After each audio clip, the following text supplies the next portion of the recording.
let's talk about goals. A number of us have goals, and sometimes when you see successful people, sometimes they're geniuses who have achieved their success, and there's sometimes there are a number of average persons who also happen to achieve success above average. So from your experience as a coach, what do you find to be in that space that they do differently? Either they're average or geniuses who are able to achieve their full potential in life? Well, globally, goal setting has already been known to be one of the major keys to success in any aspect of life. But the challenge is that a lot of people are not intentional. You see, everybody sets goals, but some people set it consciously and some do it unconsciously. Almost everybody wakes up every day, I'm awake, I need to eat. Oh, that's a goal. I need to eat. You now start planning to eat. But if you do that with eating, taking your bath, brushing your teeth, wearing your clothes, going out, why not do that about the major aspect of your life also? So everyone sets goals, but the difference between those who excel is, number one, they are intentional about the goals that they have set, and number two, they actually act on it.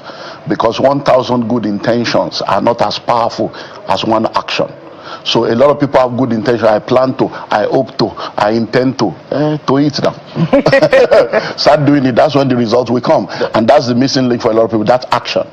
So that brings me to the issue of discipline and ethics. Yeah. I want you to speak, because I've listened to you a couple of times, and there's that consistency of intentionality. Yeah.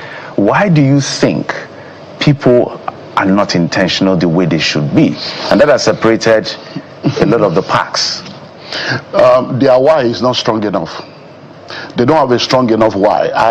Like you said, I'm the global president of the Billionaires Conclave, and we host, our annual events. As a matter of fact, it's this morning, so people are already waiting for me now. So gathering this morning. Oh yes. So we can follow you from here. So the 5 of them are lodged in the hotel already, and we're starting 9 a.m. this morning.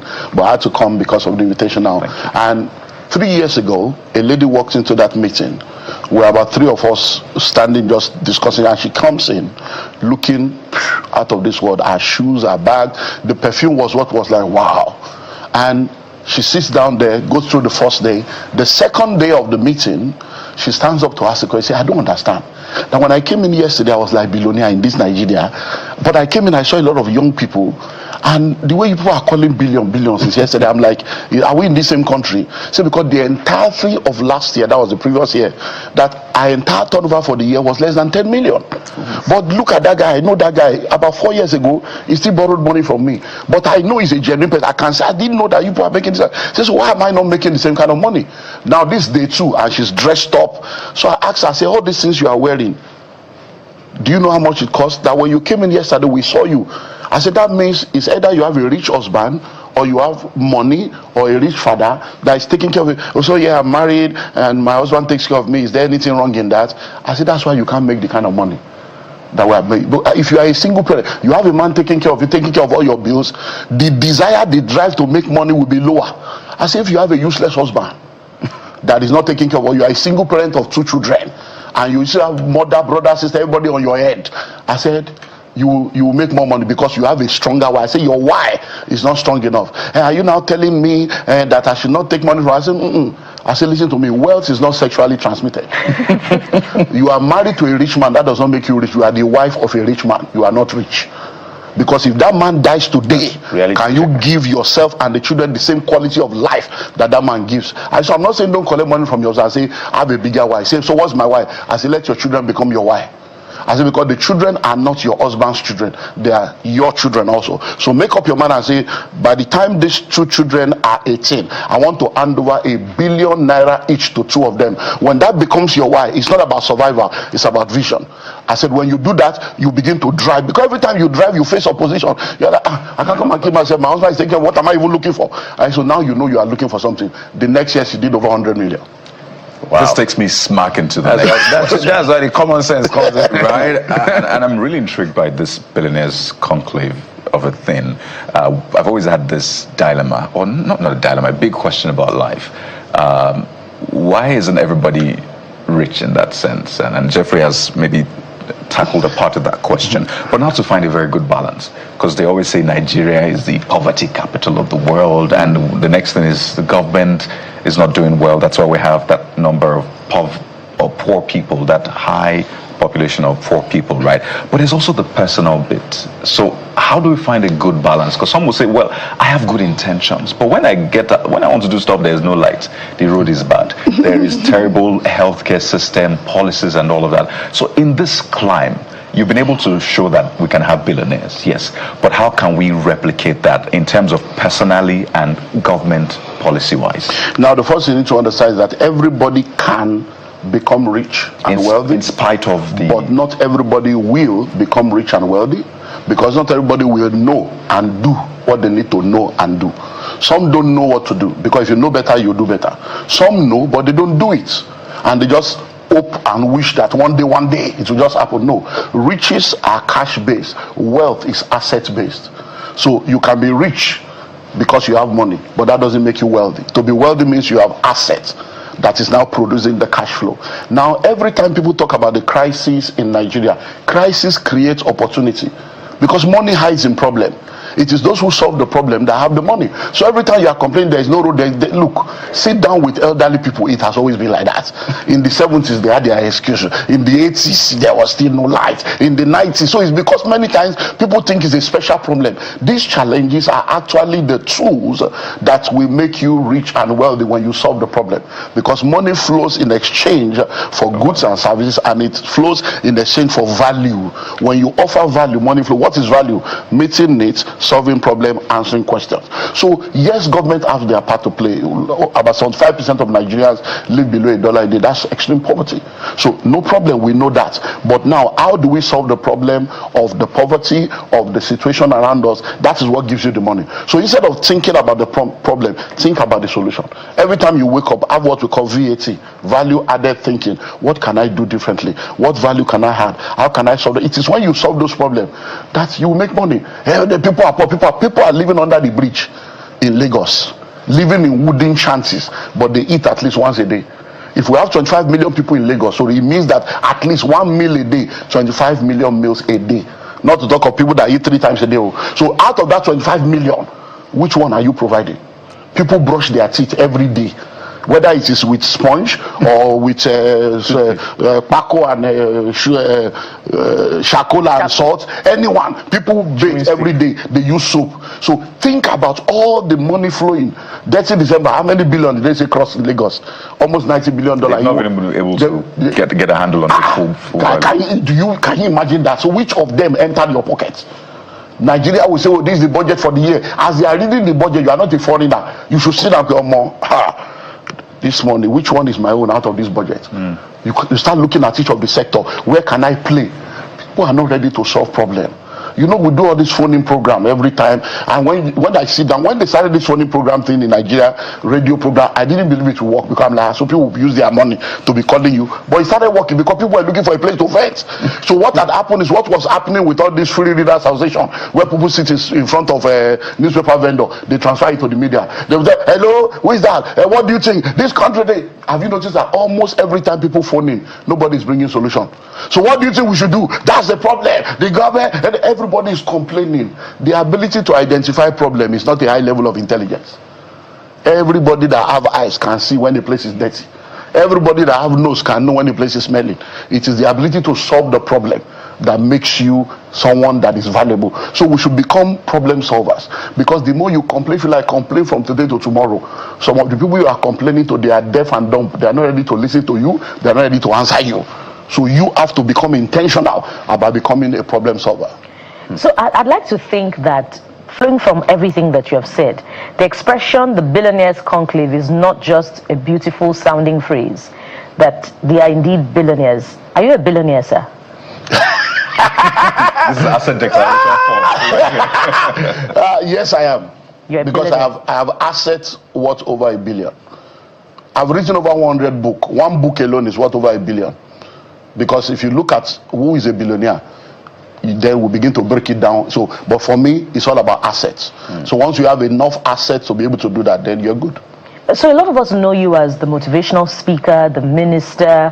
Is it the author? Is it based on your work as, you know, these different realities and personalities that earned you the billionaire status in reality? I've been doing business for 37 years. Should I be poor?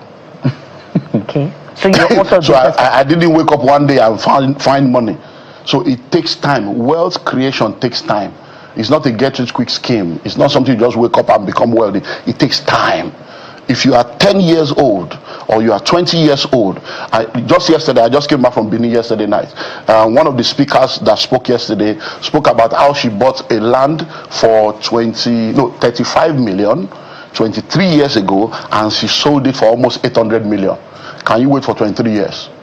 I went to Ikorodu in 2001 and bought 100 acres of land for 50,000 per plot. 2001. This 2025. Can you wait for 24 years?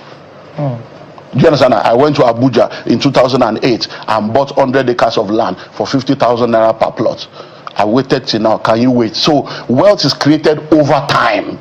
So when you see people that are wealthy, it begins with a wealthy mindset. So all the people in the billionaire club, they are not all billionaires as in they have 1 billion, but they are people that have a mindset of offering value that will attract that level into their life, and that's the way it works. There's a concern I would like you to speak to broadly, and I'm happy because we can listen to you for as long as we continue to talk. Transgenerational wealth is a problem in Nigeria. Sometimes we even look like people like Aliko Dangote say, God forbid anything happens to this man, what happens? Why do you think, because I think one of the international network they have a program called the 100 Club. Your company must be at least 100 years old before you can be on that program. Why can't we have that in this country and sustain it? Now, one of the major reasons why we don't have that is because you need a transgenerational mindset, a transgenerational vision, and a transgenerational strategy. When you look all around us, most businesses and organizations in this part of the world that are started, that are indigenous, they have not crossed 50 years. And the reason is because the first generation is always a pioneering generation. They go through the grind and they produce wealth by their sheer hard work and ingenuity and doggedness. But the second generation becomes a maintenance generation. Let us maintain what daddy and mommy has done. Let it not be destroyed. By the time the third generation comes, they become an entitled generation because they don't even know where the wealth came from. They are probably born abroad with a second passport.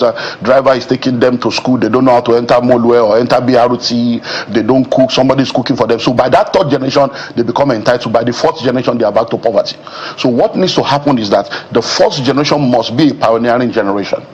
The second generation, while maintaining what the first generation has done, must also begin to pioneer their own and take what has been done into their own generation and relate it to their own time and season. The third generation, while enjoying the perks, must also generate their own and bring what has been done into their own generation. You see a lot of people that are around today. I was in Benin, like I said, one of the members of the Billionaires Conclave, a multi-billionaire. I had a session with her and her husband, and they said, please talk to our children.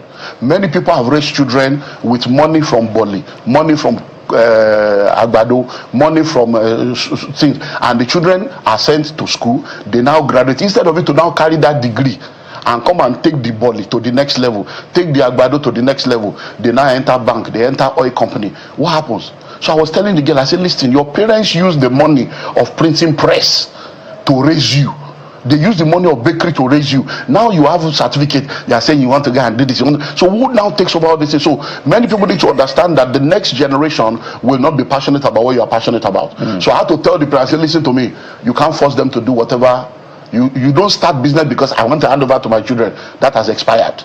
Well, starting business now, start a business because you want to offer value and make a difference in your generation. So what you need to do now, we're going to go into another strategy. Let's begin to think of ownership and management. These children cannot manage this thing. So what you now need to do is retain the ownership within the family, but let's get somebody else to manage it. So they can own it, but they don't have to be the one to manage it. And that's the new level. We have moved from wills, you are doing will, you are put it in a trust. So there are strategies to all these things, which is what we try to help people to understand. So for me, that's why we don't have transition, because the next generation is not generating, they're just relying on what has been generated.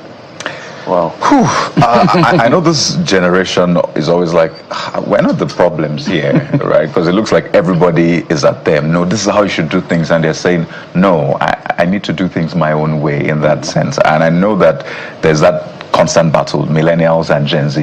Gen Z will tell millennials that, well, you suffered and you took it. We don't want to suffer. We want to be able to say no and stand by it.